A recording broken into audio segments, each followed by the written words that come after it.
In today's video, I'm going to teach you how to add an iFrame Paperform on your WordPress website.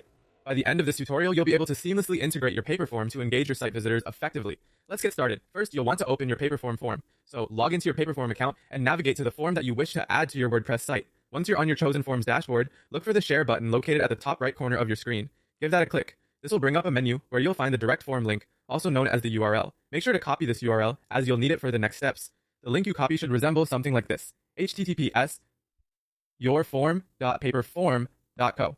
Next, we'll create a custom iFrame code for your form. This step is crucial because the iFrame code will allow you to embed your Paperform directly into your website.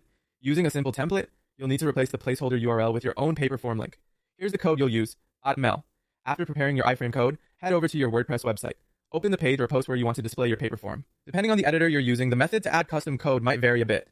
If you're working with a Gutenberg editor, add a new block and choose the custom HTML option. On the other hand, if you're using the classic editor, simply switch to the text mode, allowing you to insert HTML code directly. With your editor in the right mode, paste the iFrame code you prepared earlier right where you want your form to appear. This process embeds the form within your WordPress page or post seamlessly, ensuring it's perfectly positioned within your site's layout. Before going live with your changes, you'll want to preview your work. Click on the preview button to check how the form is being displayed on your page. This is your moment to make sure everything looks right and functions as expected. Once you're satisfied with how your form appears and operates, it's time to make it public. Hit publish or update, depending on whether you're creating a new page or editing an existing one. And there you have it. With these steps, you've successfully embedded a Paperform using iFrame on your WordPress site. Following this guide not only enhances your site's interactivity, but also offers a professional touch that encourages visitor engagement.